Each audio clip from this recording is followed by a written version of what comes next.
Release him, that's not on the table. But I will say all other options are on the table. Whether the situation can be reconciled and have him back on the team next year, we're a long way away from thinking about that. And if it can happen, we're not closing the door on anything at this point. Whew. Shannon, what do you make of those comments? I don't believe Antonio Brown is on this roster. Wow. I believe there's too much damage. I believe there's too much conflict between he and Ben Roethlisberger. Skip, I got it from a very reliable source that Antonio Brown was told not to come to the facility because he was hurt. That's what I was told. I was also told that Antonio Brown is extremely, and I got this from a very, very reliable source that's very, very, very, very, very close to Antonio Brown, that he's fed up with Ben Roethlisberger. He's tired of the finger pointing. He's tired of it always being someone else's fault other than Ben. Now, you know how this works, Skip. You've been around this game long enough.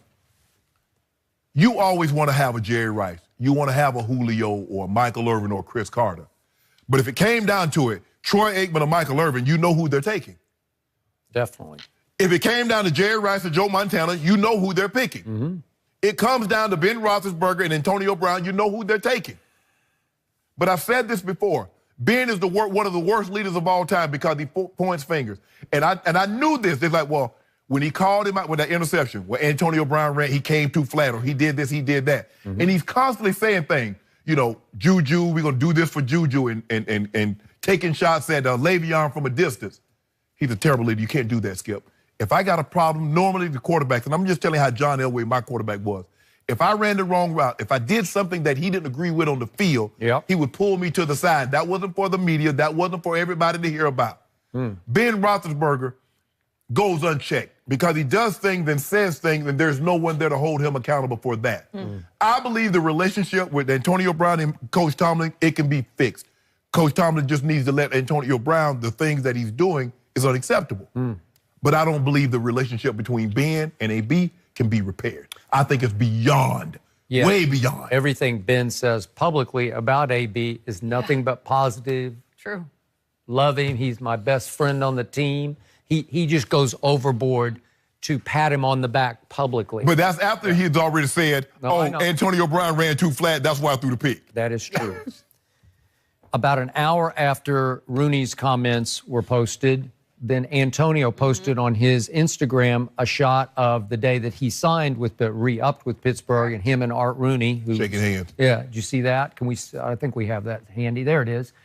And this was another shot at Art Rooney, because he's basically saying, what a hypocrite you are, because you're blasting me now, but look how we're shaking hands there. Right. And that he's still booming. And, you know, if you know Antonio, and we do, that's his catchphrase. Yeah. That's what he business says. Is booming. Yeah, his business is booming because he wants out. That was another shot across the bow of the Pittsburgh Steelers. Okay, I dare you, trade me. I do not believe they have the guts to trade him. And after I sifted through all of Art Rooney's comments to the Post-Gazette yesterday, the one that just jumped out at me was, maybe Antonio decides to come talk to us someday and we learn more about where he is. We'll see. So he didn't just slam the door. He said, I can't envision him being with us in training camp, but he definitely did not slam the door. And I think they would be too afraid of just how good Antonio still is. He just turned 30. But do I envision him having a great year there or somewhere else? Yeah, absolutely. Yeah. But if you trade for him, Skip, you have to understand now what you're getting now. Now, young quarterback, you have to look, when you get a player of Antonio Brown's caliber, you must look at your locker room and can we handle his personality. The quarterback, is he a young quarterback or is he a veteran quarterback? A young quarterback can't handle it because AB is going to be in his ear now, Skip. I need my 12 targets a game. And anything less than that, we're going to have a problem. But I get it. But you can't publicly. Like, you can't do what Ben is doing. And people are like, well, you're the leader. No.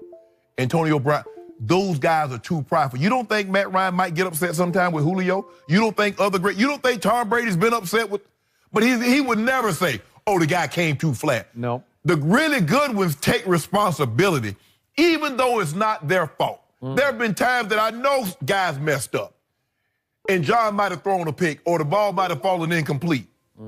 He took it on himself. made a bad throw, knowing that it's not his fault. That's what the really good ones do. But Ben Roethlisberger is one of the very few quarterbacks that's really good, that's always looking to place the blame on someone else. I only know two, Ben Roethlisberger and Aaron Rodgers. Stop it. Am I right? This is not, I don't know about It Aaron. is correct. I don't know about Aaron. Yes, touche. I just know AB. Skip, listen, I know what AB said. Like, hey, that's my brother. He can get on me. But I know what AB is saying behind the scenes. Okay. Well, AB is fed up I with believe Big Ben. that. He's fed up with Big Ben. There are a lot of other people fed And up I with think Big a Ben, lot too. of people in that locker room are fed up with Antonio. Yeah, There's they a are. lot of bridges, a lot of fences to mend, right? Yep. My gut feeling about this is they don't have the guts to trade him because they'd be afraid of how great he'd be somewhere else. But you see what it is, Skip? Now, when they were winning, AB just got like this yesterday? Yeah. You see what happens when you win it, Skip? When you win it, you will tolerate anything, won't you, Skip? But the moment you start to lose and you don't make the playoffs, because AB got 6, think about this. The dude has 6 100-catch seasons. He's 30. He's not 35, Skip. He's 30. I know one coach who'd jump in the middle of this on March 13th when he becomes eligible to trade. March 13th. I bet that guy in Foxborough would. This would be a Belichick special Interesting. to jump in and maybe for a second-round choice. They would never, ever I don't know. trade him to New England. Oh, to New England, right? No, I know, but I'm just saying, Belichick would try on this because this would be a Randy Moss type. They're trying to. They would. My first guess, Skip, is that they would try to get him to the NFC. You're probably you don't right. Want to see him. Yeah. You definitely don't want to see him if he's having success. And I tell you who else would do it. Indy will do that deal tomorrow. Yep. We'll have to see. You don't want him It's a with lot of anything money else, to absorb. It would With be T.Y. on the other side? million. No.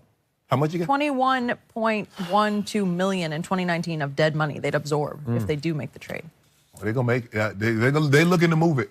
Okay. Either way, we're going back to the Cowboys. Will Dak carry the Cowboys to a win?